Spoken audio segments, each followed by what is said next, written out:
Ready Check Radio.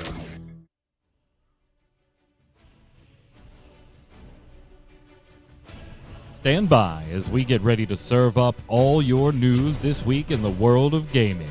Welcome to Gaming Gumbo.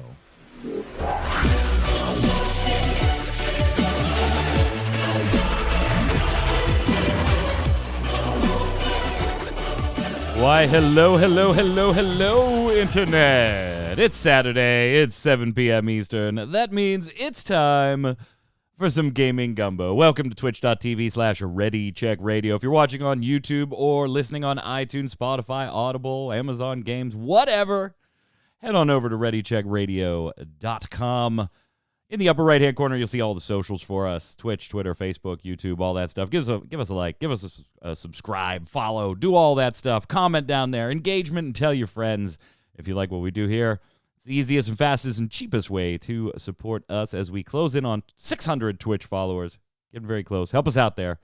Go ahead and click that follow. I'm Mike Byrne, your host. As always, we've got a lot of gaming news to get to, but first we got to introduce the hosts. First up, Mr. Jason Winter, who's got a fine-looking collection behind him today. Thank you. It is a fine collection because we're going to talk about it a little bit today. And we are. I put it in the notes. My old game, my most favorite old game that I first played, and it's got my Morrowind box right here. It opens up. You can see. Look at. First of all, $29.99 at Best Buy. All right, what a deal! I remember pricing those and setting them out. I was a Best Buy media employee at the time. It was the best-looking 3D RPG ever, says PC Gamer.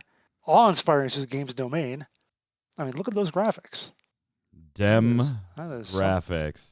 But it is rated T for teen, has blood and violence. So I was barely old enough to get it at the time. I was 28.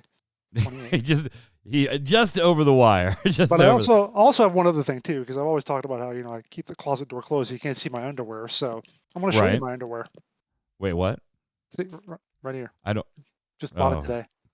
What? Congrats. Thanks. All right. Tag-free boxers. I'm proud of you. Proud of you. Well, that does answer the age-old question, Troy. Is Jason a boxers or briefs guy? So I guess we'll throw it to Mr. Noob Fridge.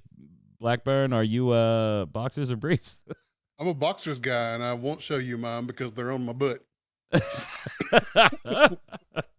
What's up this evening, sir? How's the new studio coming? Still under construction? Yep, it's painted. We're working on some trim and getting the lighting and everything ordered now, so it is slowly coming together.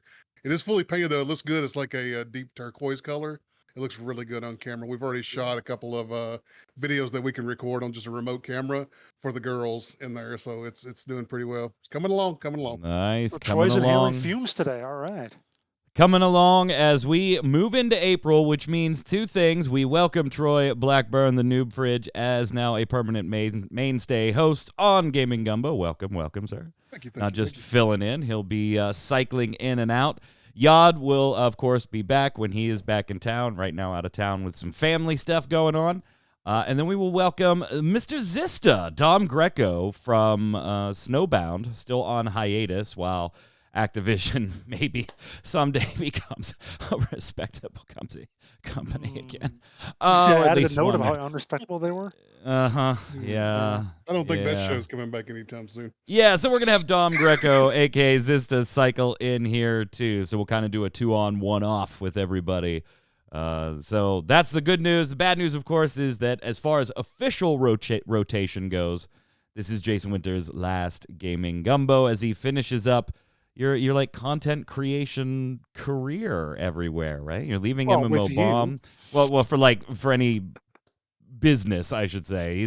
He's leaving here. He's leaving MMO Bomb, and now he's headed off into the wild blue streaming winter informal yonder. I got a Twitch sub on my stream the other night, so that's a whole $2.50. Don't tell me I'm not making money. I'm making mad cash. Mad cash. Got some projects he wants to go do and explore on his own, and saved up to be able to do it. So of course we wish you luck. He'll still be poking his head in here and there as guests, but as far as normal rotation, this will be Jason's last normal rotation show. You said there was bad news though.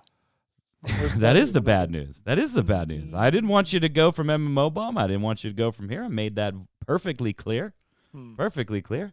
by saying, if I find your fucking ass on another site, I'll drive to your house and kill you. I did say that. I'm joking. I won't kill him. Just maybe maim him a little light bit. strangling. Yeah, Light just maiming, yes. light, just a light maiming, just a light maiming. But we can't wait to see what you got on your personal channel and any other projects you have coming that end up being public in nature. Of course, we would love to plug them and all that stuff for you here and on MMO Bomb. Check out the Always Online podcast. We had Jason's kind of farewell episode as far as normal rotation there yesterday. That's up on mmobomb.com. You can check that out, where we talked about kind of like our favorites and least favorites in covering video games for websites. So definitely interesting conversation there. One thing we did talk about too, and want to get you to weigh in, Troy, and then Jason and I can kind of expound upon some ideas that we had yesterday when we were talking, is PlayStation. Sony did reveal this week its quote-unquote competitor to Game Pass. They're certainly not billing it as a competitor to Game Pass. I know a lot of people thought they need to do something to compete with Game Pass. I'm in that bucket. This isn't it. I'm just going to say flat out, in my opinion, this isn't it yet. But this is exactly what I expected them to do out of the gate, which was just kind of reorganize what they had first. Before they start going and adding or modifying and stuff, just let's reorganize, because they had the PlayStation Plus memberships, then they had PlayStation Now, and then they had this, and they had this, and this. Well, they did kind of reveal what we previously knew as Spartacus, Jason. 3 tiers, PlayStation Plus Essential.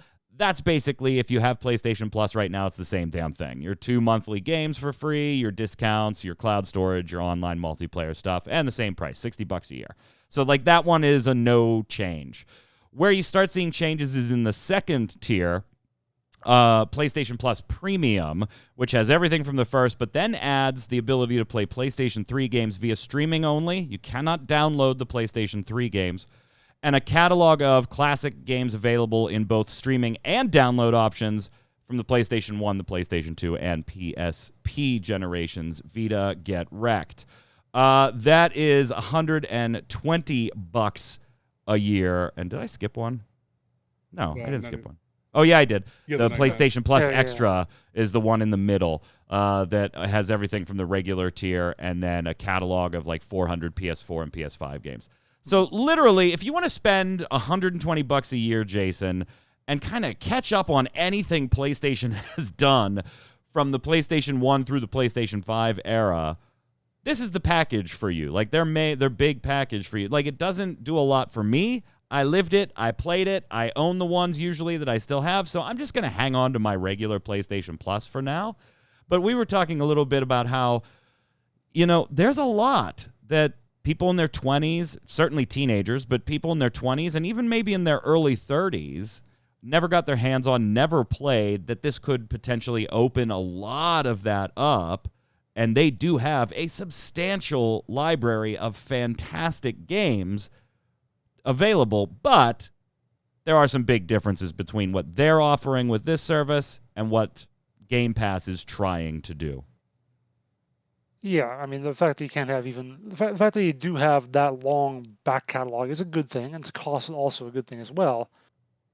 But you have to wonder a little bit about, well, how is it going to be compared if you don't have the main thing, which is the day one exclusives on PlayStation 5.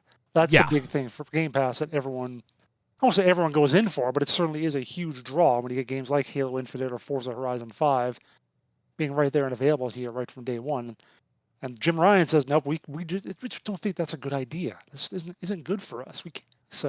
For now, he says. For now.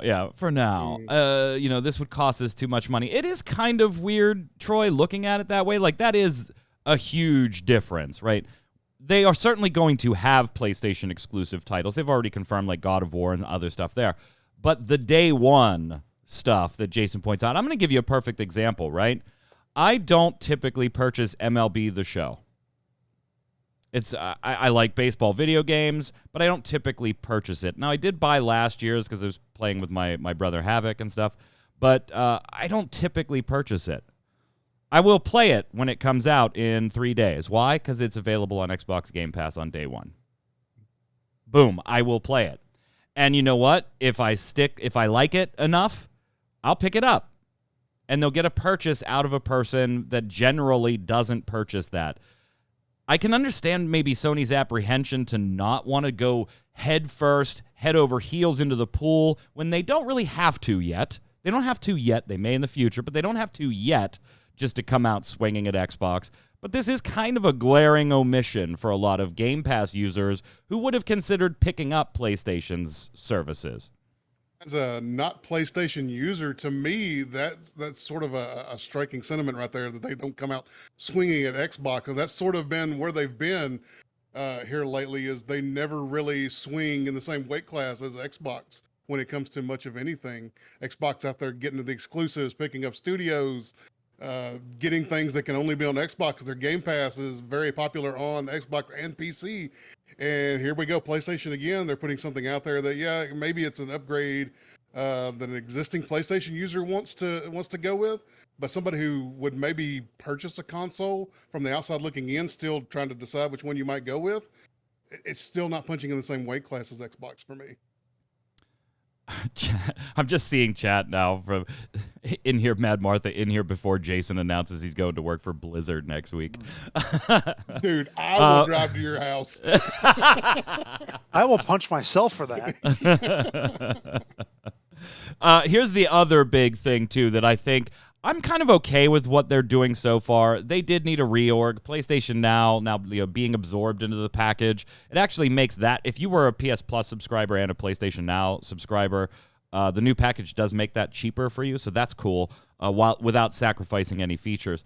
I do like setting this up. It wasn't communicated all that well, so there was some confusion with people on when billing would occur and proration and which bundles they would be dropped into and why did you have to do 3 bundles like this. But once you took a look at it, it's not complicated, guys. It's pretty easy what they did here. It's certainly easier than what they had. But one big consideration here, Jason, is PC, right? Mm-hmm. Game Pass targets PC users, targets Xbox users, targets cloud gamers.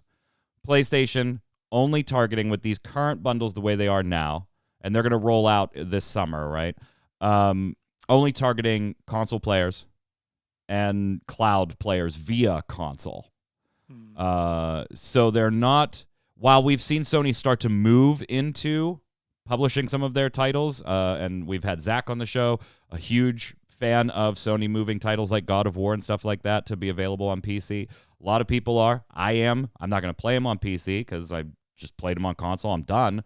But if they ever get into that like simultaneous release, then I would start having to make decisions. Do I buy this on PlayStation 5 or do I buy this on PC? I think they're going to have to address that. But again, it's another thing that I feel like they can wait on because they haven't really established that this is going to be the long-term PC practice for them for all of their titles yet. So maybe they can afford to wait on that front. But these bundles going straight against Game Pass, they kind of just fail in that regards. But I actually don't think that that's what they're trying to do right now. Well, just the fact they're doing this staggered release in various regions as the summer goes on indicates that they're not like ready to, like you said, just throw it all out there and dive in with both feet. They're definitely taking a sort of a gradual approach into this. So I can certainly believe at some point they will add PC and they will add whatever else and whatever people want. Maybe actual PS3 instead of the streaming or whatever, if they could ever manage that. So that one I think is more on the tech side. Sure. The PlayStation 3 console was a nightmare to actually develop for, and I think there's massive tech considerations. Not that they couldn't get it to run, but could they get everything to run in a decent performance mode, I think is the tech hurdle right there. But this is basically the first draft of this system. Yeah. So I think we're going to see it be iterated on over the next couple of years. Troy, you're not generally a console guy, but have you done Game Pass? I thought you were doing your free trial a couple shows ago. You were going to sign up and give it a whirl. I've got the free trial. Haven't signed up for it yet. I've been busy. Guess who's not busy and play video games? Yeah. You mentioned purchases, Troy. I'm just going to put this out there. Obviously, we saw Sony buy up Bungie. rumors abound this week that in the next week or so here, we may see Sony picking up another acquisition. Don't know who, but there are, Jeff Grubb and some others on some podcasts who, these people have generally been right about these kind of things, say that there's a potential big acquisition. They just didn't want, and they even knew who, but they didn't want to say who because it wasn't final and could fall through. That one could fall through. So interesting that there may be another acquisition out there as the United States government starts taking a deeper and deeper look at Microsoft Activision and not liking some of the things they see, at least according to some senators, namely that they feel like Bobby Kotick gets away with having this harassment community with no penalty. So find someone who loves you the you way don't Mike say. loves talking about rumored company acquisitions. hey, man. Every once in a while, I'm right. Nah. Check this out though, Troy. Xbox couldn't let PlayStation even just have the weekend of news with their new subscription service before it was quote unquote leaked that Microsoft is potentially working on an Xbox Game Pass family plan bundle, which would allow one account shared across 5 users. See what I'm saying? Xbox is a step ahead this generation, and that's all there is to it at all times. Yeah, it's going to use the kind of like the family account system that you probably, many of you may have for Office 365, where you can put that on multiple PCs and stuff. You're going to get that as part of the family share plan here. And Jason, I got to look at this, and I kind of teased this on Always Online, but I didn't go as far as I will go here. This leak 100% came from Microsoft. Yeah, this one's not hard to figure out. This one 100. They were like, "Oh, Sony announced there. Hey, any of you got friends in press? Go make a phone call from the payphone outside for me." It was very mafioso as it fell. Mad Martha saying, "To be honest, I feel Sony missed the mark with their new sub service. They're a long way behind Xbox, and to make any impact, they needed to come out swinging, and they did not." I don't know if I agree. You do? Yeah. I don't know if I do. I mean, they do have to eventually compete with the service, but what I'm worried about when you try to take on Microsoft, you lose right off the bat pocket size. And so there's a very real danger in overcompensating and then putting yourself in a really tough spot a few years down the road. I was very worried that Sony would consider an acquisition or two that was beyond their safe short-term price points just to try and, oh my God, let's scoop up Square Enix before Xbox does, like that overcompensation maneuver. I feel like this was a nice first step. I don't disagree with Mad Martha. I don't think they needed to do it right now. I think they do need to flesh this out over the course of the rest of 2022, Jason, and start to implement extra features here and there that will pull it more in line with a steady competitor rather than put themselves in a bad spot because they overshot the mark. They got a great service, and then, Ryan's right, and they're losing a bundle on it. And very importantly, make sure to communicate what you're adding so that it gets out there and people aren't just thinking it's just exactly the same as what was announced, 6 months ago, 6 months from now. Right. I don't know. For me, it's a no-go, but you're already getting my $60 a year, Sony. You will continue to get that. Oh, by the way, also rumored that Microsoft is looking at combining the Xbox Live Gold into the Game Pass now so that would just no longer be a thing. It was like, the only problems people had with this service, looks like they're taking care of that too. So it's interesting to watch, that's for sure. Let's move on and talk to a segment that I like to call POOF. Totally gone. POOF. Magic Man, right? POOF. Totally gone. And let's start with E3 this year. POOF. Totally gone. So we'd already talked about the physical aspect of like the EA show.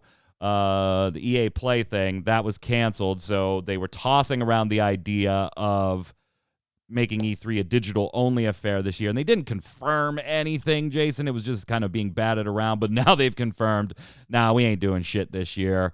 It's officially canceled. We'll bring it back in 2023 Sure you will. as a hybrid physical as a hybrid physical digital thing. Go ahead, Troy. It's not going to be hybrid anything. It's either going to be all digital or it's not going to exist. And even in all digital format, I don't know that it's even relevant anymore. All of these video game companies that were always a big part of E3, they've learned that they can just do it on their own. They don't need E3 to showcase their products. They can have their own digital events and make it all about them and not have to share the spotlight during a weekend and have things get overshadowed. I don't know that E3 is relevant anymore. Yeah, and we've had that general discussion here a couple of different times throughout the last year or so when E3 announced that they were canceled multiple times, Jason. But so I can't argue with anything Troy just said, right? There is a certain relevancy factor that in this broadband internet age, E3 just hasn't had anymore. Back in the day, it used to be just press. It wasn't even like this big deal that you could go to. It was just press. An industry. Then they opened it up because the internet started becoming a thing, and now here we are today. But there is something to be said for the fun of a big event just celebrating gaming in general, not Sony's show, Microsoft's show, the State of Play, Nintendo Direct, like all these separate, the Square Enix Showcase, Summer and Winter Showcase streams. While those are certainly nice and they get information out there quickly and they are cheaper than doing E3 or anything like that, I can't argue with anything Troy said. Isn't there still a place for a Comic-Con for video games? Or is that just, hey, Gamescom and PAX and that's it at this point? Yeah, and Jeff Keighley's show. Like that's it. I had visions of the tweet going out that was canceled and Jeff Keighley just going. Yeah, if it comes back. He already confirmed his show, by the way. Yeah, I know. Yeah. Like the day of the Summer Games Fest, they were like, yeah, we're going to continue. That'll be in June, baby. Join us. If E3 comes back, it should go back to being an industry-only show. Because there's no point to it being a thing with trailers and all the other stuff. It should just be... Yeah, but then don't you have CES for that? Well, do you as much? I don't know. That's more of like that's a lot of stuff that's not gaming though. That's also a lot of electronics, toys, and whatever. Right. I think E3 could still have a purpose as just a pure gaming industry show, because the one thing you don't get with the digital stuff, right now, sure, all you and I care about is the trailers and the new game announcements, whatever. Like anybody can do that anytime. What you miss at E3, it's stuff that you and I don't really pay attention to, which is the communication of businesses if I'm a small developer, I'm trying to find a publisher. I can't do that through press releases and videos. I have to I can call up people and email or whatever, but it's good to have those in-person meetings. Right. I remember one of the first I don't know if it was E3 or if it was the GSG or whatever it is, the ESA one. The ESA one is E3. The ESA one is E3. Well, yeah, but no, just think of GDC. Like one of those where was first time I met Gary when he was trying to pitch Game Breaker to people to do various things and so forth. And that's the sort of thing that someone of his size at that time could go to a show like that and try to land sponsorships and whatever. So to that extent, I think it could still be useful. But as a consumer show, it's just overshadowed by other things that, like you said, you don't need to have a physical presence for. Yeah, Mad Martha pointing out CES is more hardware. Yeah, I know CES is more hardware. I was speaking more about the E3 console reveals, the hardware reveals, which is the biggies. Well, but those are like once every 5 years, so whatever. Right. So Troy, it's just dead, huh? Poof, gone. It's just dead. Poof. It's unnecessary unless it becomes, like Jason said, an industry event again. As far as a public event, it's unnecessary. And they're not going to make a lot of money. I think they're past the point of making any money trying to do it as a public event if they're not selling physical tickets. I don't know. Make money off it. The ESA said that they'll be devoting energy and resources to, quote, delivering a revitalized physical and digital E3 experience next summer. So I think what that means is they're going to install water slides. Like, I don't know what else they're going to do. The 3 is going to reference the number of publishers that actually show up to it. Exactly. That's the thing, is if they don't go, and they don't think they need to because they've got all the other stuff, nobody's going to pay to go there. So Oh nobody's God, gonna buy tickets. chat just said ball pit. I don't want to talk about it. I don't want to talk. I hope you're referencing G4 TV. Oh God, I've never been so happy I got passed over for an audition in my fucking life. Like I mentioned though, we do still have Jeff Keighley's Summer Game Fest. That'll be in June 2022. Yes, he tweeted out virtually the same day. Excited to share that Summer Game Fest will return this June with a slate of events. We'll be producing another kickoff live show with announcements, news, and first looks. Much more to share in the coming weeks, along with some very cool new elements for 2022. Jeff, I love you. Please don't host it, but you will. You will. What else vanished? Gents, a lot of money. A lot of money vanished. And it really What's vanished weird- if it never existed in the first place. What's weird about this one is it vanished, and people know where it's at, and still it's gone. Right, like that's what the blockchain is supposed to do. Is like, here's my money. This is where it went. We can see everything that's going on with it, but yet it's still gone. Yep. Axie Infinity, a very, very, very stupidly big blockchain NFT game, got $625 million worth of crypto stolen by a hacker. So here's the deal. I've said many times, this technology could be used for very interesting things. The problem, humans run it. That's the problem right there. That at the end, that's it. Humans run it. Basically, go ahead. This could not have happened without human greed, the way that this went down. And I'm going to streamline this because it is very complex at some points on it. I'm just going to tell you that you had to have certain permissions to be able to process transactions across this blockchain with cryptocurrency. The company behind it extended whitelist permissions to the company that's responsible for the game to make transactions on their behalf, because the overwhelming demand for the game needed to be satisfied. AKA, they wanted more players that wanted to come in to be able to come in so that they could make more money. So they whitelisted somebody outside of the process to authorize transactions. And so what happens, Jason? Well, I don't have to hack Jason now.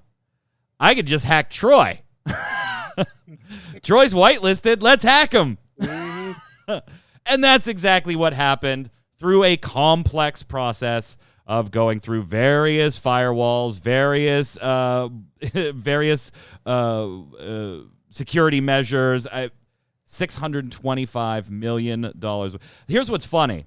When it was, as if the rest of it wasn't, when it was stolen, it was actually worth less. By the time they found out it was stolen, which was almost a week later, it was worth $625 million, Troy. Oh, That's what happens when you have made up money that you just pull out of your butt and stick on the internet and you assign a number to it. It's worth more when it's stolen than it was when you had it. This was just going to be a big rug pull anyway, like all the rest of them. At least some of those folks are being prosecuted now for doing those big NFT rug pulls. But yeah, a game. I like game. You see me do this when you said it was a game. Yeah. None of these ever actually produce anything that's resembling a game. They just want to sell NFTs and make all the money they can, and then it's gone. Poof magic. Unfortunately for them, their money went poof. Now, they may be able to recover some, if not all of this, Jason, because they do know where it is. Damn. The problem is, I mean, because they can see the transactions. They can see the stuff floating, but you got to go and get it. And, yeah, that might be a problem. That's like 5, multi-$100 million NFT heist. These things that could not be messed with. It's still, though, not even 10% what the of acronym. Yeah, it's still not 10% of a Bethesda. The whole acronym NFT, non-fungible. Seems to be a lot of funging going on. Seems to be a lot of funging going on. Clip it, bitches. So a lot of money vanished. Jason, do you think Starfield's chances of being a hit of a game have also vanished this week? I'm sorry, Mike, I can't hear you. There's something going by. I believe it's a hype train. It's very loud. No, Twitch suspended that when porn showed up on the front page. I don't know if any of you knew that. They actually have had to stop hype trains for a little bit. No, it's not the hype trains. The boosting your channels, whatever. Oh yeah. So we still have like a bunch of people sub to our channel on the hype train, but yeah. Anyway, Starfield, I think it just got doomed, Troy. I think when you go out and you say something that was said this week, you basically doom your game, particularly when you are worth one Bethesda. Because you are Bethesda. You are indeed worth one Bethesda. Congratulations. But yeah, I mean, the players are going to overhype this enough on their own. Do you really need to help them to set expectations that you will never, ever meet? If you thought Fallout 4 was the greatest game you've ever played, you're probably going to really, really love Starfield. If you thought Skyrim is the greatest RPG of all time, you're probably going to really like Starfield. If you thought that they were both pretty okay, as Jason hugs his Morrowind box, then Starfield is going to be pretty okay because it's going to be the same thing that it always is. It's going to be some pretty decent storytelling with some okay-ish combat and some questionable decisions thrown in, and it's going to be always online, and it's not going to work the first few days. If you're not sure what we're talking about, Emil Pagliarulo, the lead designer on Starfield, a game that people are already hyped for, probably way needlessly, since we've seen 9 seconds of the game. He did an interview, and I understand, Jason, I've worked with you at MMO Bomb. There's things, videos and articles and interviews and exposés and stuff that we've done that I'm very proud of. I understand being proud of your work, being proud of your team, being proud of accomplishments, wanting to share that with the world, and maybe not being able to at certain points. So I totally understand, being pumped and thinking you're working on something great and, wanting to share that enthusiasm. I don't blame him for that. I do blame it when you succumb to the hyperbole yourself and start it. Quote, yeah, this is something really special. Players are going to lose their minds. If I could roll my eyes back in my head any further, they would probably fall out of the back of my neck. And you know what? If he would have stopped before lose their minds, he would have been fine. Yeah, you know what? I think we're working on something really, really special, Jason. I think we're working on something really special. Everybody would have been like, cool. I think saying players are going to lose their mind. Yeah, you jinxed it, man. You jinxed it. We're gonna see Mass Effect eyeballs out and just all kinds of goofy stuff. I hope we don't. But there are two parts to this. First of all, as you said, people will lose their minds if it's really bad and full of bugs. They will definitely lose their minds. That's true. That's true. You might not be wrong on that part. That tends to happen when you're worth one Bethesda. Yeah, that does happen. But what I'm going to say, though, is the site you get it from, Game Rant. I've been on that site before, too. I was like, wow, that seems like pretty interesting. What else did he say? Did they link to the interview? No. Mm-hmm. Well, there's another Game Rant article we have to do. They're talking about stuff. Did they link to that? No. I hate this site. I hate Game Rant because they don't link to sources. They do not. They do not. So I've shut off my advertising, or I've enabled my ad block on that site because screw you guys. Obviously, we're being a little... 13 words here that they say for this guy, and they place an entire article around it without saying anything else. This is terrible. I should go work for these guys. They need help. Well, the thing is, they don't... What's weird is that they don't link to their sources. They write their sources, but they don't link to it. This came from an interview on Bethesda's official site. Yeah. But yeah, they don't link to it. Why didn't they link to and that? they never. I don't know. Because they only because link they don't back want to their you own to stuff. going away from their site. Because obviously, we're being a little cheeky about his comments. By the way, not the site. That's totally legit. Game, right? Not a yeah. Emil, we're being a little cheeky. We hope you didn't curse the game, but God damn it, buddy, be careful. Be You careful. got to get one more rant out of me before I leave, right? Exactly. There you go. Speaking of poof gone, since there was Besides no me. relic grind Thursday, remember, programming changed for the month of April. The relic grind, our Final Fantasy Square Enix show, will air Friday nights, 7 p.m. Eastern throughout April, starting this Friday with our Live Letter 70 thoughts and reactions as we head into patch 6.1. Our Final Fantasy TCG streaming that we normally do on Mondays will be just moved to Tuesdays.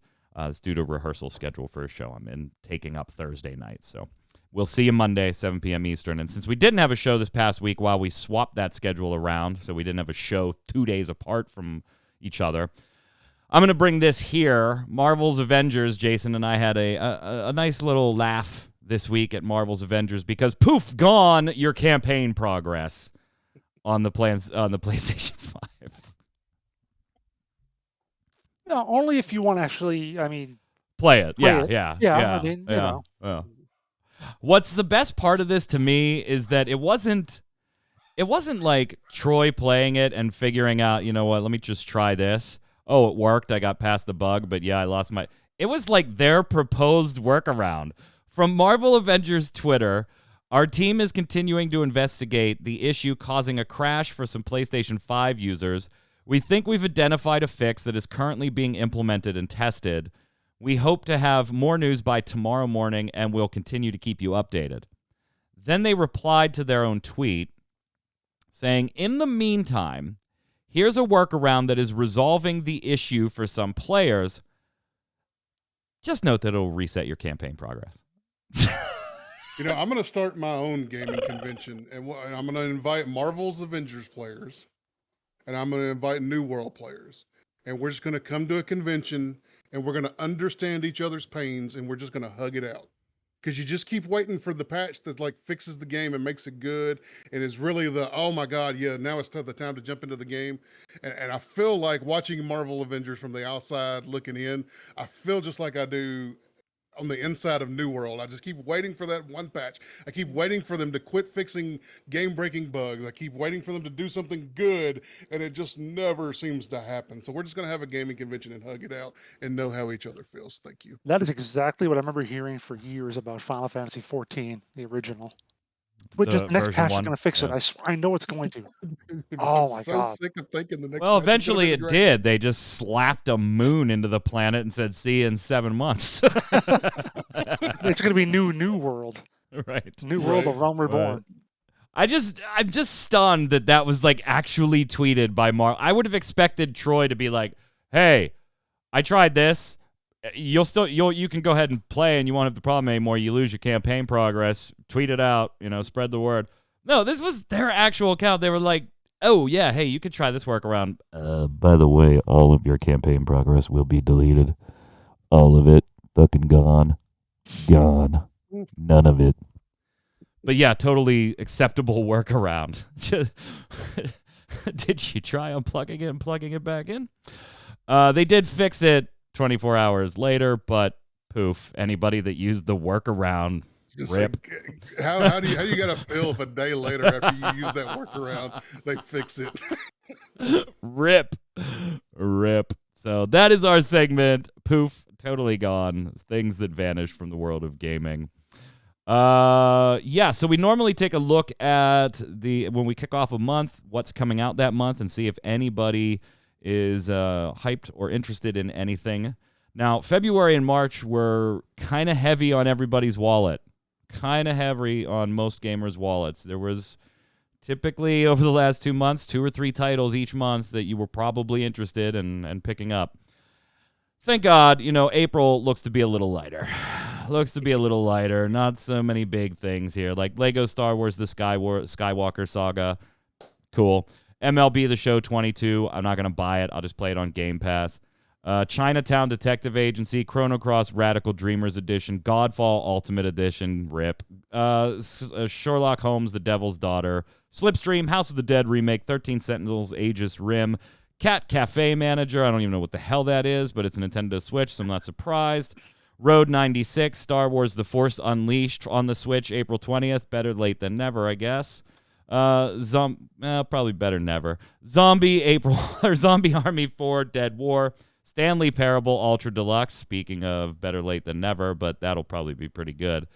Vampire the Masquerade Blood Hunt, which is free to play, so you won't spend money on it. Dorf Romantic and Nintendo Switch Sports. So a pretty lackluster month, but that's fine. We just came off of 2 blockbuster months. Jason, anything this month you're even remotely interested in? And obviously that is like the higher tier list. I'm sure there's smaller games that I'm not listing. I can't give them all. Yeah, in terms of remotely interested, yeah. I mean, I still am sort of kind of looking at Blood Hunt, thinking I might play it for a little while until I decide I'm really terrible at it and never want to play it again. I actually looked at Cat Cafe Manager. I was like, I like a good management sim, but it just had Is that what it is? Yeah, it is. It's a management sim. I watched the trailer and everything. There's also on PC in addition to Switch, but it looked more like a. I've got some kind of tavern simulator on my wish list on Steam that I'll get to someday. I That looks played pretty a cool. I don't know. I played Tavernier. Is it? So are you a cat that owns a cafe, or are you a cafe No, that no, no. serves cats? You're a human, and it's a cat. Although, you know what a cat cafe is like in Japan, right? No, I don't. Patrons, but I don't. They have cats all over the place, and people can go in and they get their coffee and pet a kitty. That sounds horrible. Well, if you have allergies like me, it would be. But people. No, I don't have allergies, and I like cats and everything, but I don't want to eat around cats. Oh, they're nice. Why would I want to do that? Because it's Japan. They do There's stuff like that there. There's cat hair everywhere. Whenever Not- you have one they cat, wash the dishes and they make sure the cats stay. You can work around it. You'll be fine. my son says they're great. There's a few around here. How do you really? know that? How does he know? How does he know that? Are we in You Japan? got to take your dad. Are we in Japan? Yeah, I'll do Vampire the Masquerade with you. We've played it before, and I did like it. I will play that some again. Obviously, I think my oldest son. When he went with my oldest son and his girlfriend. Okay. The one I'm interested in the most, April 7th, Chrono Cross Radical Dreamers Edition, $20. $20. So a soft hit, on this one. PlayStation 4, Xbox One, Switch, and PC. I'm just going to pick it up on Steam since it's, I would love to get this physical edition, but unfortunately I'm in the United States and they got all those stupid different regions that sometimes there's English versions here and that whatever, I'll just go buy it digitally and be done. Can't wait to play this. Chrono Cross, such a fantastic game, very near and dear to my heart. Want to see this remastered in some ways, some things improved. So that's probably the one I'm looking at the most. I'll play MLB The Show 22 because of Game Pass. I'll play Vampire the Masquerade, even MMO Bomb aside. I would try this one, but I will also play it and stream it for the site. Everything else, I just, I'm not feeling April. And you know what? That's good, actually, on my wallet because it is a Final Fantasy TCG set month. So that'll be good on my wallet because Opus 16 comes out in a couple of weeks. Troy, hold on. I got to cue this special B-roll up because Troy said, he sent me a message that said, F April, March 31st is where it's at. March 31st was a good day. For this game right here. What is this? What am I looking at? This is Weird West. It's published by Devolver Digital. It's a nice little, you can go in guns blazing or go in stealth. It's sort of think Dishonored, except it's isometric. It's Wild West mixed with black magic. It's a very interesting concept. ACG did a early look at it about a month or two ago and got me really excited. It was a genre I was already excited about, but I was like, I'm just gonna hang off and wait. And then ACG did an early look at it, and they were like really positive on it. So I just went ahead and hit the pre-purchase button. I know you shouldn't, but then finally ACG's actual review came out. Doomed. And it was positive again. Absolutely. I cannot wait to play You're this. doomed. April is such a catch-up month for me that I've got to finish. I got a first look I'm doing this weekend. I got to finish Tiny Tina's Wonderlands, and then Weird West is next. That game's stupid fun, man. Tiny Tina's I expected to be lukewarm about it, and Jason knows this. We talked about it. It's like, I like Borderlands, but my God, it is hysterical. And yeah, a lot of it's dad jokey, hysterical, but man, I would have loved to have been part of the voice team for that game. It makes me laugh out loud in a room by myself. And I enjoyed that part of it more than, the gameplay's fine. I'm not a huge Borderlands guy. The gameplay's fine. It's fun. But it's the sense of humor that keeps me coming back to that game. I agree. It's really well done. Not a huge fan of Randy Pitchford, but this game, Yeah. well done. And, luckily he was out of the office doing the freaking Borderlands movie, which I will not be paying to see. Let's roll our eyes and then finish up with some good news, some of which specifically for Jason. Jason, I only included this because of Jason, too, because I knew it would piss him off. I knew this would make you angry. Blue Box Game Studios, the game studio that Jason gets very angry at every time we talk about, because this was, if you don't remember, you'd be forgiven.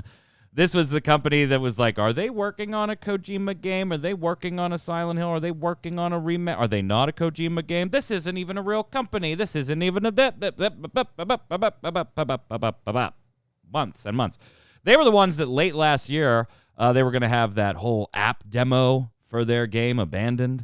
Is that what it's called? Abandoned? Mm-hmm. I don't even know. I've abandoned the name. I've abandoned it already. I beat you on that one. Then that app didn't come out. Then they said there was these 6 gigs in there because all this stuff was ready to go. They just had to finish some tech. Yeah, that thing still ain't out. And so the new rumors going around were that game was canceled. They did take the time to post to their Twitter. Recently, we have been bombarded with requests and questions regarding the development status for Abandoned. In regards to the latest rumors regarding Abandoned being canceled, our response to this is that these rumors are false. We are working on the Revia via the real-time experience app and online channels using the prologue of the game. These were initially planned for Q1 2022. They were actually planned for like Q3 2021. In September, October-ish, they did release the app, but then you couldn't do anything with it, and then they were making fixes, and then here we are. But unfortunately, we aren't ready as we underestimated our development roadmap. Get the hell out of here. Therefore, we have delayed the reveal and the release for Abandoned Prologue. We'll release Abandoned Prologue when it's stable, good, and ready. We are aware of your frustration, and we deeply, sincerely apologize for this. We'll continue to work on the game. We will notify you when we are ready. Our sincere apologies. Blue Box Game Studios. As you can expect, the replies on Twitter to that one are not stellar. Very not stellar. This is why Twitter needs the downvote button or the dislike. You should have put this up in the POOF Gone section. I mean, they do have the downvote, but I wish you could see it. Yeah. And just in case, there are infographics. I'm not going to go through the whole things because I wasn't quite sure who to credit them, and I always like to credit where I'm getting these things. But take a look at the Twitter replies on Blue Box, and you'll see that there's a less than stellar history with this company as a whole anyway. If you're waiting for this game, abandon all hope. Just abandon all hope. There you go. Yeah. We got the good joke in at the end. Jason, what the hell did you want to talk about Blizzard for? Because they're apparently they rolled back their mask mandate. You don't have to wear masks to go into the office. But then all the employees got upset, and now you do have to. Or they are allowing them to. They're allowing. It's nice. Brian what is it? Bulatow? Yeah. He says he's allowing the studios to decide if they want to have mask mandates. I think it's cute how he thinks he's still in control of the company. How the executives in general think they are calling shots still. It's cute. So precious. Was it the mask mandate? I thought it was the vaccine mandate. Oh, was that what it was? Sorry. Yeah, so I think you're right. I'm sorry. They had sent out an email to employees this week saying, hey, we're going to lift the vaccine mandate and the option to work from home, which was the other big part of that. They were like, yeah, we're lifting the vaccine mandate, and you need to get your ass in the office because we're paying real estate charges. Noob, you know a little about this. Blizz paying for real estate buildings that they don't have people working in. Every square foot matters. Yeah, so come die for our company. Especially out there. Can you imagine what they're paying for their buildings out there? God. Jessica Gonzalez, of course, tweeting on this one as well. Emailed all of ABK to talk of returning to the offices in June. They'll not be enforcing proof of vaccination. I'm sure the benefits of an in-person collaboration is actually so employees organizing can be followed and monitored closely. Do not die for this company. Love following Jessica. She's the, a better ABK founder, I guess, for lack of a better word there. Spokesperson, yeah. And in response to backlash, then they'd say, hey, we'll let the studios choose. of which a bunch of them already came out and said, yeah, we're going to head and you gotta be vaccinated. All of this under threat of another walkout is what it took. Oh, and by the way, there's still a walkout scheduled for Monday. Can you really walk out when you're not actually in the office, though? I don't understand, Jason. Like, I guess that's a sit-in. That's that's like what I'm going to do on Monday. Like, I'm not going to work. It's the how same can thing. you run a company and make this many unforced errors, Troy? Like, Because, man, they are so Because out of touch. It's with like their I said, they think employees, they're with the still in public control. general. It's really pathetic, and it's the reason why I still can't support this company in any shape, form, or fashion. It's just hard to. How can you? it's unforced. Like, this one was all on you. If you wanted to start bringing people, okay, first off, I think you're dumb if you don't start exploring work from home as a permanent option now with your company. I think you're just behind the times company-wise. But setting that aside, let's say you just really wanted people in the office. We wanted to get back to the office, and it had nothing to do with spending money on the real estate that you can't get out of right now and all that. Whatever. It was totally legit, above-board reasons for wanting people back in the office. Why do you... Hey, yeah, we're going to lift the vaccine mandate. Really? Really? Unforced errors. Hey, if you are with ABK and you would like a new job, Capcom might be a company you want to take a peek at. And there are a few of them, so let's get some good names out there. Capcom has evaluated its HR processes and its payroll processes, and you know what? They're going to be raising salaries and bonuses across the board so that when the company succeeds, more of its employees succeeds. This is an average increase of 30% to its employees.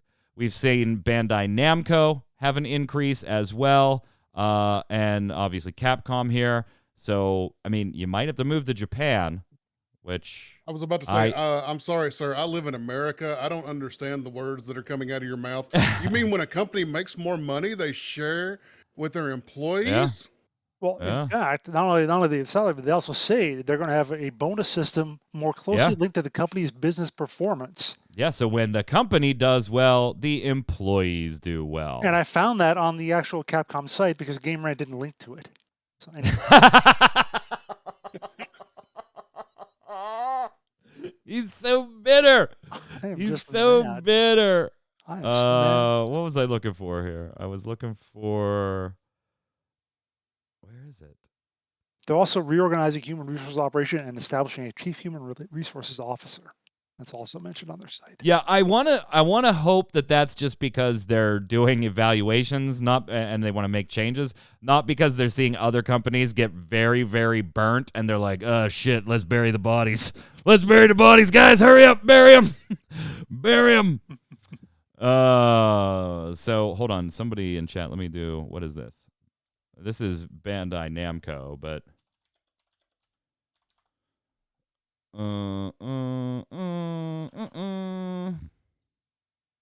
Yeah, it's a little more than $1.50. $1.30 an hour. No, I'm kidding. It's they're going from Bandai Namco is going from 232,000 yen to 290,000 yen as the starting salary in their company. Read that. I thought we had that a while ago. I seem to remember that. Yeah. Jason, last bit of news, and we'll wrap it up with some games of the week. I had to put this in here. It's always fun. Love doing shows with you. Look forward to doing more in the future. You got a Morrowind streamer who is now making an entire podcast series and an entire book dedicated to just Morrowind's 20th anniversary. You will definitely be watching, right? I mean, I think you're who they're making it for. Well, except she didn't invite me. She didn't interview me. So what's the? I think you'll live. I'm looking at her page right now. And I'm seeing interviews with people. I'm seeing with Trainwiz and Viriax and Nomi and Mickey D, but not me. Not Jason Winter. Link to the sources. Yeah, because this is on PC Gamer, so it does. Yeah, I actually think I can find that. Yeah. But I'm actually, yeah. Archiving 20 years of memories and community actions. talking to devs, streamers, modders, artists, website owners, I got a other memory. community members. When I bought this expansion, I was living in Stevens Point at the time in Wisconsin. I drove up to Wausau, and I stopped at the Taco John's for lunch, and I read the rule book. I opened up the box and read the rule book for this while I was eating my tacos. I miss You those remember days, that? man. Getting That is a boxes and memory. opening them and reading rule book, man. You know, I have my Oblivion box in there too, and I actually specifically bought a Skyrim box. Like that was around the time that sort of thing was going to stop happening. But I said I bought the last boxes. I'm going to get a Skyrim box too, and I might get an Elder Scrolls 6 box if it ever comes out. If You bought your Super Nintendo game and you came home, what'd you do? You pooped. You went to poop, Yep, and you went to read that poop. instruction book. Yeah, and yep, you yep. read that instruction book. And if you're sitting there saying, no, I didn't, you're lying. You're Yes, lying. You did. You went home. No, you read the instruction while you waited 3 hours for it to install on the 12 DVDs or whatever. Let's slide over to Games of the Week, ending on a poop joke.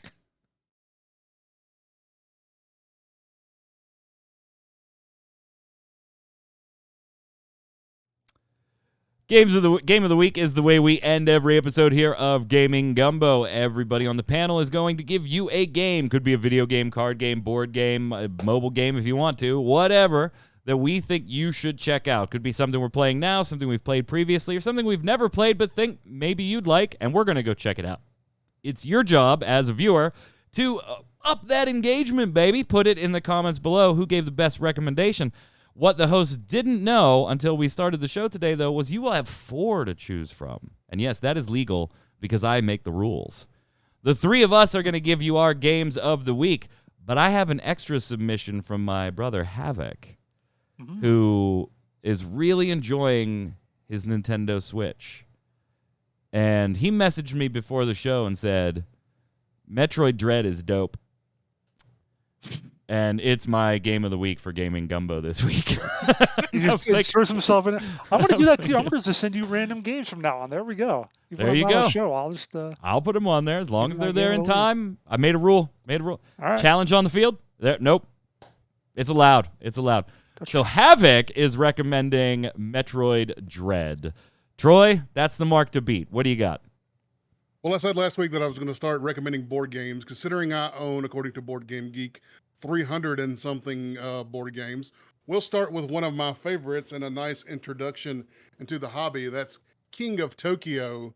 If you like being giant monsters invading Tokyo City, fighting your friends, if you like dice rolling, it's sort of like Yahtzee. You can put together different dice combinations to do attacks or win points or restore health.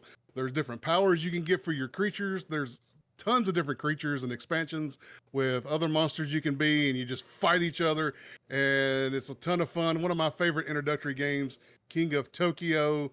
If you're looking for some board games to play with your friends, something simpler and easier, King of Tokyo should be in your library. Richard Garfield of Magic the Gathering fame. Yes, sir. He is a very, very prolific board game designer.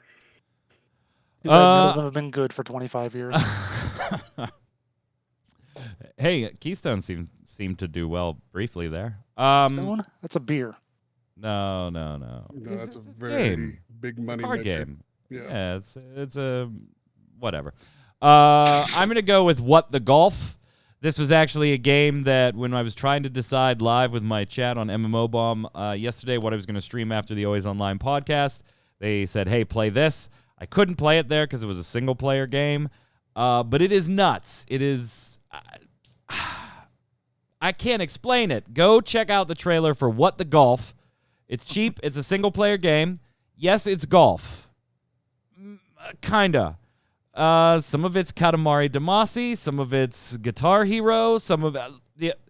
Yeah, it's nuts. It's nuts. And it's a lot of fun. A lot of fun, even if you're not a golfer.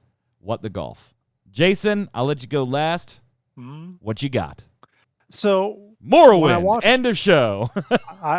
And cut. When I watched the free-to-play cast, that first one I was on, episode number 68, that was in May of 2013.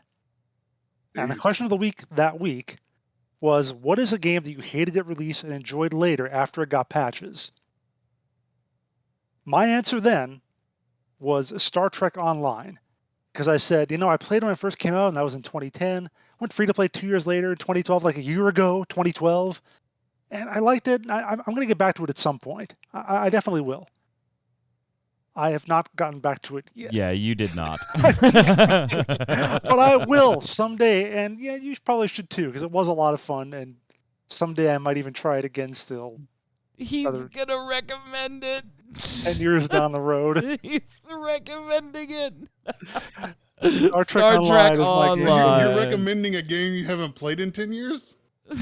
Well, I mean, That it just doesn't happens? break the rules. It doesn't break the I rules. recommended that a little while ago. I mean, I get it. It just makes my head hurt a little bit. Doesn't break the rules technically. Speaking of not breaking the rules, chat, don't break the rules. You got to stay in chat so that you can watch Torchwick stream after the show today. What's up, Torchwick? Hey. So I heard that there are 4 games of the week, and There I'm not allowed. I'm pulling out the yellow card on that. You're overruled. You're overruled. You're overruled. You are simply a line judge. I'm the ump. I make the final rule. So you beat Majora's Mask. Mm-hmm. What are you playing today then? You got to start something different, something new. What's on the docket?